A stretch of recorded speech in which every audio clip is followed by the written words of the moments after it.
بسم الله الرحمن الرحيم والنازعات غرقا والناشطات نشطا والسابحات سبحا فالسابقات سبقا فالمدبرات أمرا يوم ترجف الراجفة تتبعها الرادفة قلوب يومئذ واجفة أبصارها خاشعة يقولون أئنا لمردودون في الحافرة أئذا كنا عظاما نخرة قالوا تلك إذا كرة خاسرة فإنما هي زجرة واحدة فإذا هم بالساهرة هل أتاك حديث موسى إذ ناداه ربه بالوادي المقدس طوى اذهب إلى فرعون إنه طغى فقل هل لك إلى أن تزكى وأهديك إلى ربك فتخشى فأراه الآية الكبرى فكذب وعصى ثم أدبر يسعى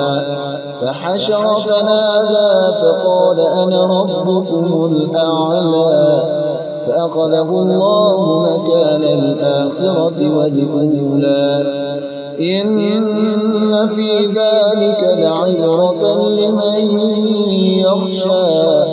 أأنتم أشد خلقا أم السماء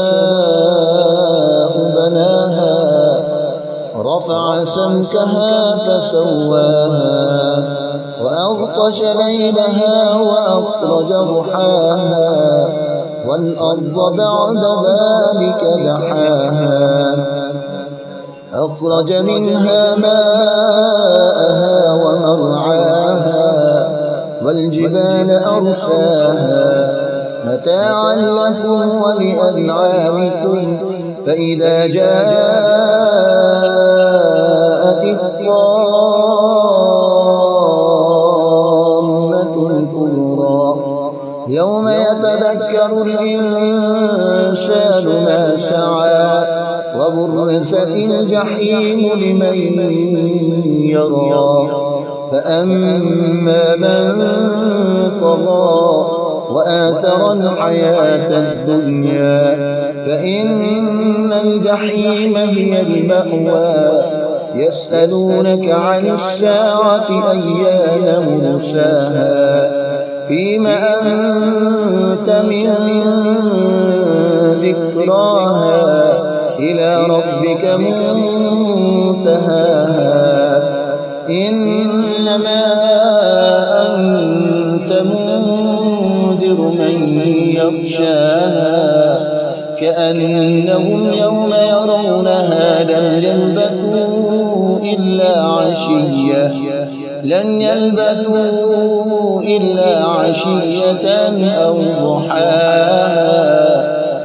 صدق الله العظيم.